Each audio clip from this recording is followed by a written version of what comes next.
श्रावण माह महात्म्य तीसरा अध्याय। सनत कुमार बोले, हे भगवान, आपने श्रावण मासों का संक्षिप्त वर्णन किया है।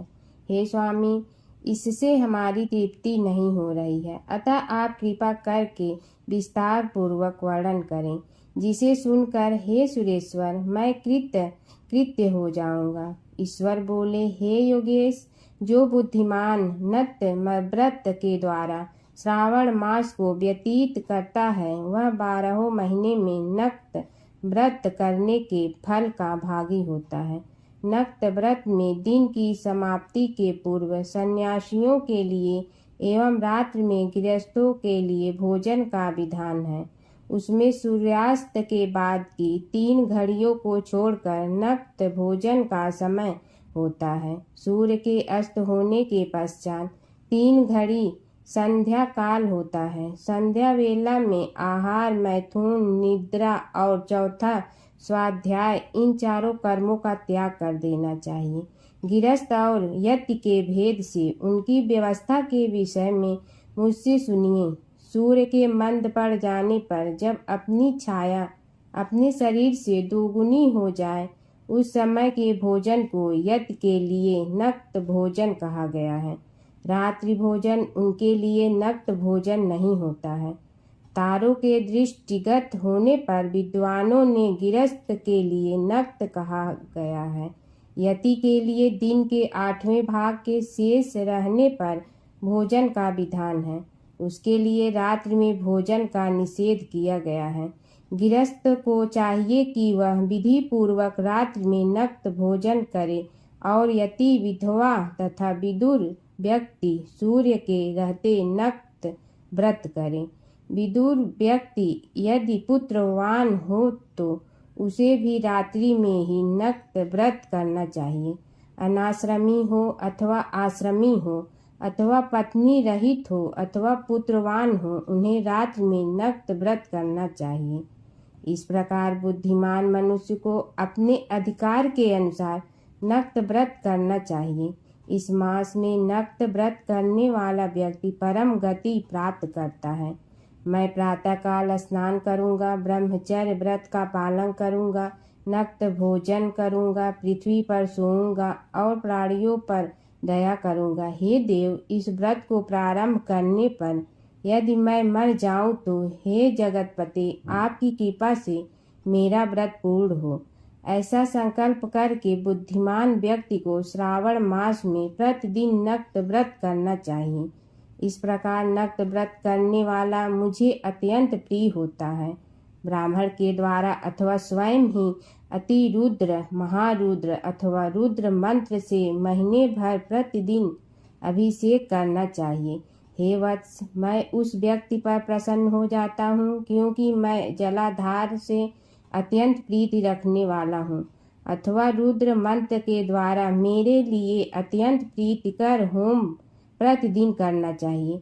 अपने लिए जो भी भोज्य पदार्थ अथवा सुखोपभोग की वस्तु अति प्रिय हो, संकल्प करके उन्हें श्रेष्ठ ब्राह्मण को प्रदान करके स्वयं महीने भर उन पदार्थों का त्याग करना चाहिए। हे मुने, अब इसके बाद उत्तम लक्ष्य पूजा विधि को सुनिए।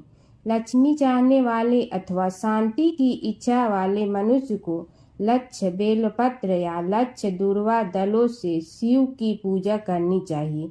आय की कामना करने वाले को चंपा के लक्ष्य पुष्पों तथा विद्या चाहने वाले व्यक्ति को मल्लिका या चमेली के लक्ष्य पुष्पों से श्री हरि की पूजा करनी चाहिए।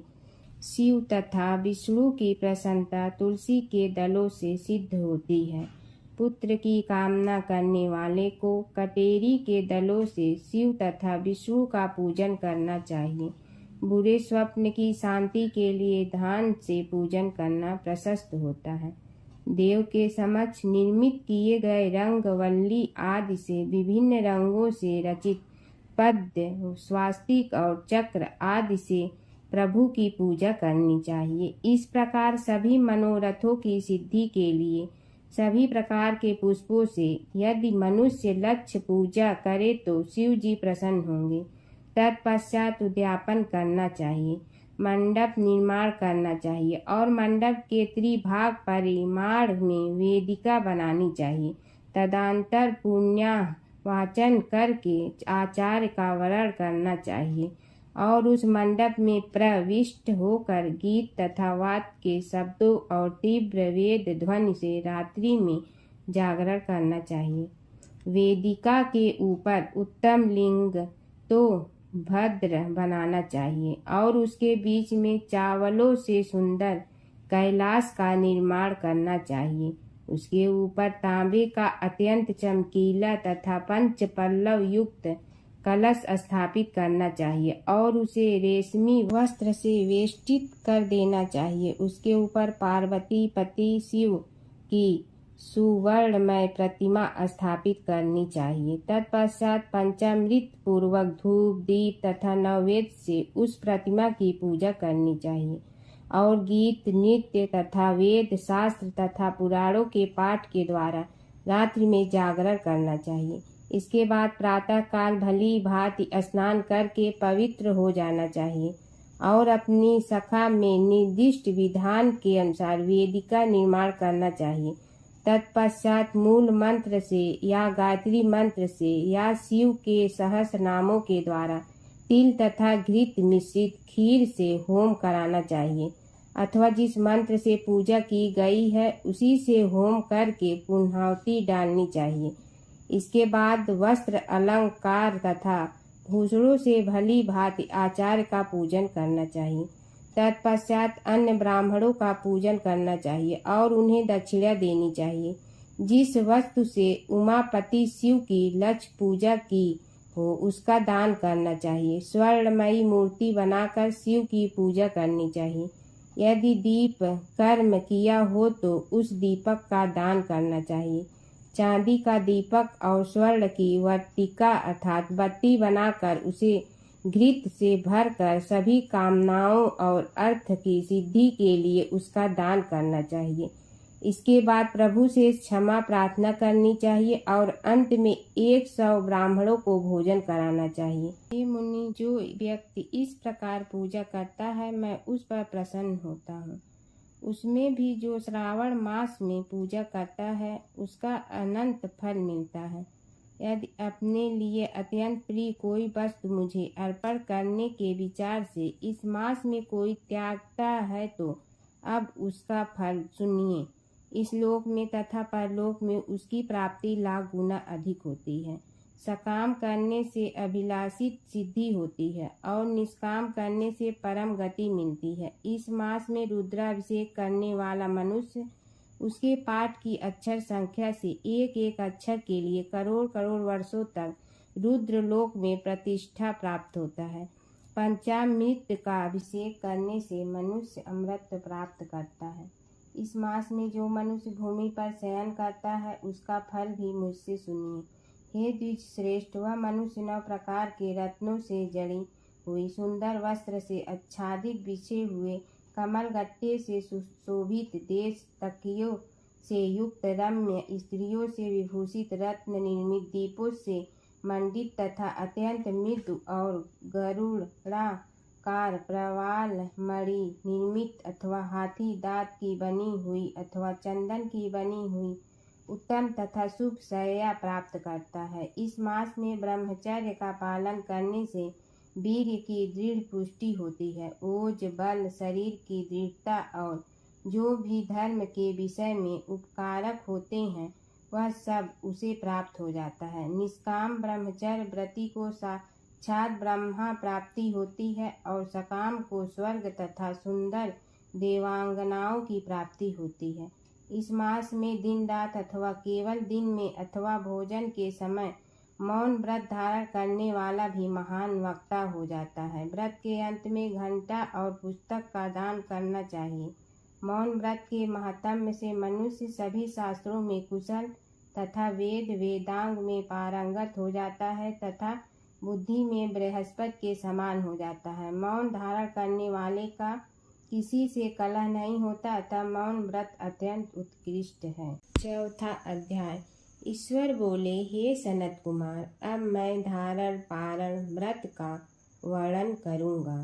प्रतिपदा के दिन से आरंभ करके सर्वप्रथम पुण्याहवाचन कराना चाहिए। इसके बाद मेरी प्रसन्नता के लिए धारण पारण व्रत का संकल्प करना चाहिए। एक दिन धारण व्रत करें और दूसरे दिन पारण करें। धारण में उपवास तथा पारण में भोजन होता है। श्रावण मास के समाप्त होने पर सबसे पहले पुण्याहवाचन कराना चाहिए। इसके बाद हेमानंद आचार्य तथा अन्य ब्राह्मणों का वरण करना चाहिए। तत्पश्चात पार्वती तथा शिव की स्वर्ण निर्मित प्रतिमा को जल से भरे हुए कुंभ पर स्थापित कर रात में भक्ति पूर्वक पूजन करना चाहिए तथा पुराण श्रावण आदि के साथ रात भर जागरण करना चाहिए। प्रातःकाल अग्नि स्थापना करके विधि पूर्वक होम करना चाहिए। त्र्यंबक इस मंत्र से तिल मिश्रित भात की आहुति डालनी चाहिए। उसी प्रकार शिव गायत्री मंत्र से घृत मिश्रित भात की आहुति डालनी चाहिए और पुनः षडाक्षर मंत्र से खीर की आहुति प्रदान करें। तदंतर पूर्णाहुति देकर होम शेष का समापन करना चाहिए। इसके बाद में ब्राह्मणों को भोजन कराना चाहिए तथा साथ ही आचार्य की पूजा करनी चाहिए।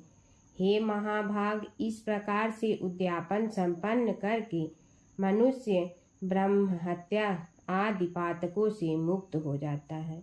इसमें कोई संदेह नहीं है। अतएव इस महाव्रत को अवश्य करना चाहिए। हे मुनि, अब श्रावण मास में उपवास की विधि को आदर पूर्वक सुनिए। प्रतिपदा के दिन प्रातः काल इस व्रत का संकल्प करें। स्त्री हो या पुरुष, मन तथा इंद्रियों को नियंत्रित करके इस व्रत को करें। अमावस्या तिथि को लोक का कल्याण करने वाले वृष ध्वज शंकर की अर्चना पूजा षोडश उपचारों से करें। तदंतर अपनी सामर्थ्य के अनुसार वस्त्र तथा अलंकार आदि से ब्राह्मणों का पूजन करें, उन्हें भोजन कराएं तथा प्रणाम करके विदा करें। इस प्रकार से किया गया मास उपवास व्रत मेरी प्रसन्नता कराने वाला होता है। हे सनत कुमार, मनुष्यों को सभी सिद्धियां प्रदान करने वाले लक्ष्य संघ या परिमित रुद्रवर्ती व्रत के विधान को सावधान होकर सुनिए। अत्यंत आदर पूर्वक कपास के 11 तंतुओं से बत्तियां बनानी चाहिए। वे रुद्रवर्ती नाम वाली बत्तियां मुझे प्रसन्न करने वाली है। मैं श्रावण मास में भक्ति पूर्वक देव गौरीपति महादेव का इनके लक्ष्य संख्या वाली बत्तियों से नीराजन करूँगा। इस प्रकार श्रावण मास के प्रथम दिन विधि पूर्वक संकल्प करके महीने भर प्रतिदिन शिव जी का पूजन कर 1000 बत्तियां से नीराजन करें और अंतिम दिन 71,000 बत्तियों से नीराजन करें, अथवा प्रतिदिन 3000 बत्तियां आदर पूर्वक अर्पण करें और अंतिम दिन 13,000 बत्तियां समर्पित करें, अथवा एक ही दिन सभी 1 लाख बत्तियां को मेरे समक्ष जलाएं। प्रचुर मात्रा में घृत में भिगोई जो स्निग्ध बत्तियां होती हैं वे मुझे प्रिय हैं। तत्पश्चात मुझ विश्वेश्वर का पूजन करके कथा श्रवण करें। सनत कुमार बोले, हे देव, हे जगन्नाथ, हे जगदानंद कारक, कृपा करके आप मुझे इस व्रत के बारे में बताइए। हे प्रभु, इस व्रत को सर्वप्रथम किसने किया तथा इसके उद्यापन में क्या विधि होती है? ईश्वर बोले, हे ब्रह्मपुत्र, व्रतों में उत्तम इस रुद्रवर्ती व्रत के विषय में सावधान होकर सुनिए। यह व्रत महापुण्यप्रद, सभी उपद्रवों का नाश करने वाला, प्रीति तथा सौभाग्य देने वाला, पुत्र पौत्र समृद्धि प्रदान करने वाला, व्रत करने वाले के प्रति शंकर जी की प्रीति उत्पन्न करने वाला तथा परम पद शिवलोक को देने वाला है। तीनों लोकों में इस रुद्रवर्ती के समान कोई उत्तम व्रत नहीं है। इस संबंध में लोग यह प्राचीन दृष्टांत देते हैं, शिप्रा नदी के रम्य तट पर उज्जैनी नामक सुंदर नगरी थी। उस नगरी में सुगंधा नामक एक परम सुंदरी वीरांगना थी। उसने अपने साथ संसर्ग के लिए अत्यंत दुस्सह शुल्क निश्चित किया था। 100 स्वर्ण मुद्रा देकर संसर्ग करने की शर्त रखी थी। उस सुगंधा ने युवकों तथा ब्राह्मणों को भ्रष्ट कर दिया था। उसने राजाओं तथा राजकुमारों को नग्न करके उनके आभूषण आदि लेकर उनका बहुत तिरस्कार किया था। इस प्रकार उस सुगंधा ने बहुत लोगों को लूटा था। उसके शरीर की सुगंध से कोस भर का स्थान सुगंधित रहता था। वह पृथ्वी तल पर रूप, लावण्य और कांति की मानव निवास स्थली थी। वह 6 रागों और 36 रागिनियों के गायन में तथा उनके अन्य बहुत से भेदों की भी गान क्रिया में अत्यंत कुशल थी। वह नृत्य में रंभा आदि देवांगनाओं को तिरस्कृत कर देती थी और अपने एक एक पग पर अपनी गति से हाथियों तथा हंसों पर उपहार। किसी दिन वह सुगंधा कटाक्षों तथा भव चालान के द्वारा काम बाड़ों को छोड़ती हुई क्रीड़ा करने के विचार से शिप्रा नदी के तट पर गई। उसने ऋषियों के द्वारा सेवित मनोरम नदी को देखा। वहां कई विप्र ध्यान में लगे हुए थे तथा कई जप में लीन थे, कई शिव में रत थे तथा कई विष्णु में तल्लीन थे। हे महामुनि, उसने उन ऋषियों के बीच विराजमान मुनि वशिष्ठ को देखा। उनके दर्शन के प्रभाव से उसकी बुद्धि धर्म में प्रवृत्त हो गई। जीवन तथा विशेष रूप से विषयों से उसकी विरक्ति हो गई।